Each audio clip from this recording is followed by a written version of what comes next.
À une semaine de la rentrée scolaire, le point sur les écoles toulousaines. Rentrée politique à gauche, après l'université d'été de La Rochelle, les candidats socialistes et PRG sont sur les rangs. Été mitigé, mais vrai succès pour Toulouse-Plage. Il faut des locaux pour accueillir cette année les 28 400 élèves maternels et primaires du public. 1000 élèves en plus pour 2011-2012. Les infrastructures et les restructurations coûtent 20 millions par an à la mairie. Nous avons bien mis en place depuis 2 ans maintenant un service qui s'occupe de la prospective en termes de besoins. Donc c'est vrai que nous pouvons anticiper et c'est vrai aussi qu'il faut quand même encore construire de nouvelles écoles. L'année 2012-2013 verra, on va ouvrir 2 nouvelles écoles sur Toulouse. Il y en a une troisième qui est vraiment en devenir, c'est sur Guillermy, le quartier Saint-Simon. Bien sûr que nous avons aussi besoin, mais nous avons surtout aussi besoin de faire vivre notre bâti scolaire qui est considérable. Nous avons plus de 200 écoles à Toulouse en termes de locaux et il faut toujours les entretenir et surtout les rénover parce qu'elles étaient quand même dans un piteux état et nous sommes encore dans le cours de ce projet. Des classes neuves ou rénovées, oui, mais c'est maintenant à l'éducation nationale de les remplir en nommant d'urgence 15 nouveaux instituteurs dans les écoles de la ville. Avec l'université d'été de La Rochelle, c'est la course aux primaires qui est lancée à gauche. Hier, les 6 candidats étaient réunis lors de la clôture. Manuel Valls, Ségolène Royal, Martine Aubry, François Hollande, Arnaud Montebourg, mais aussi le radical de gauche Jean-Michel Baillet, seul non socialiste. Pour les 9 et 16 octobre, date du vote de la primaire, le PS espère plus d'1 million de participants. D'ici là, on attend Martine Aubry le 7 septembre prochain à Toulouse, Arnaud Montebourg la 2e quinzaine du mois. François Hollande, quant à lui, est attendu début octobre, le 4 ou le 5. À noter enfin le passage hier de la caravane des jeunes radicaux de gauche à Toulouse en soutien à Jean-Michel Baillet.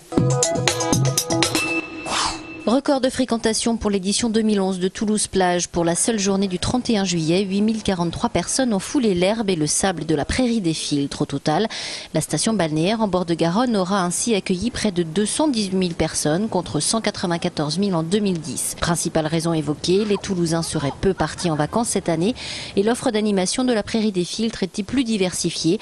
La gratuité reste un facteur également essentiel. Toujours est-il que transat, jeux pour enfants, beach volley, badminton, tennis ou golf devrait être à nouveau proposé pour l'édition 2012.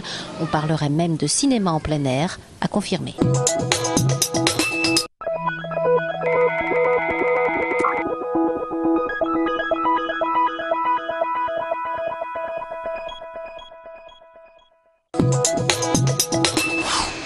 Le bassin extérieur de la piscine Nakache, 150 mètres de long, 150 de large, dominé par une grotte datant de 1931. Cette grotte est fermée au public depuis 2008, mais pour autant, elle ne sera jamais détruite. La seule façon de la préserver a été de procéder à des travaux assez conséquents, donc de consolidation et de reprise de l'ensemble des scellements de ces roches volcaniques, de manière à mettre en sécurité l'édifice et à préserver effectivement de toute chute ou de tout risque de chute de ces éléments-là. Donc les travaux ont été réalisés. Aujourd'hui, la grotte est totalement fiable en termes de solidité. Et donc il n'y a par contre aucune intention particulière de procéder à sa démolition, bien au contraire, elle rappelle l'histoire de ce site qui est en fait celui du parc municipal des sports et puis c'est également un site qui est classé, donc il n'y a pas de raison particulière d'imaginer que l'on puisse détruire cet élément. Yvette Benayou-Nakache, la conseillère municipale d'opposition et nièce du célèbre nageur Alfred Nakache, avait des inquiétudes quant à l'avenir du bassin lors de la future réhabilitation de l'île du Ramier.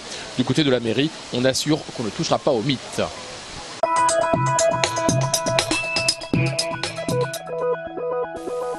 Encore quelques semaines avant de pouvoir profiter du nouveau complexe sportif Alex Jany aux Argoulets. L'ouverture de la piscine et de la patinoire est désormais prévue en octobre. C'est ici que les vestiges découverts sur le site de la caserne Niel sont en train d'être étudiés à la loupe. Amphores, céramique, objets en bois, ossements d'animaux, crânes humains, c'est à partir de ces pièces que la trentaine de spécialistes espèrent donner un reflet de la vie des Gaulois sur place. Toulouse est manifestement un des sites majeurs pour la période, c'est-à-dire entre le 2e et le 1er siècle avant Jésus-Christ. On le sait parce qu'il est très vaste. Et parce qu'on trouve énormément de mobilier qui témoigne d'une présence massive de gens et qui témoigne aussi de la circulation des biens depuis très loin. Anthropologue, fauniste qui étudie les restes animaux, xylologue pour le bois, palynologue, le pollen ou encore carpologue concernant les céréales entendent bien faire parler ces objets venus d'un autre temps. Le cœur de la méthode, c'est comprendre la position, le rapport de l'objet avec la terre. C'est pour ça que quand on dit généralement que fouiller, c'est détruire.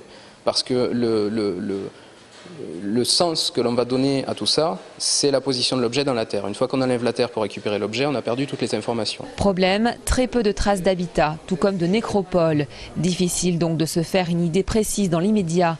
Il faudra attendre la fin des études en 2013, voire encore plusieurs années, en recoupant avec d'autres chantiers, pour que tous les mystères de ces vestiges soient révélés.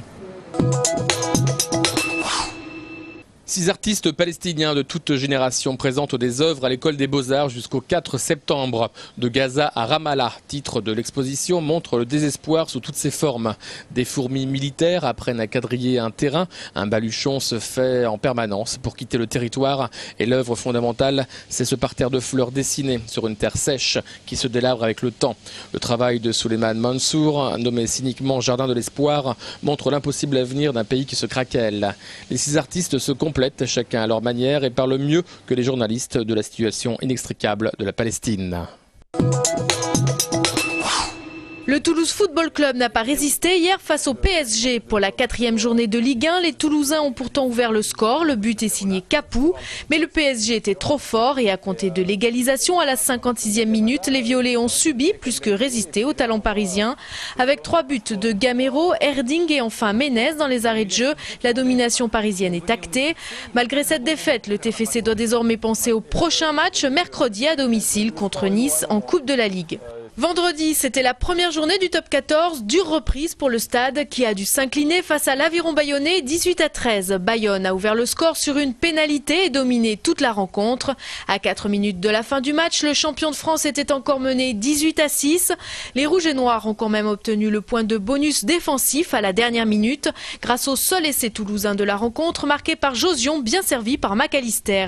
Le stade est 9e du classement au terme de cette première journée.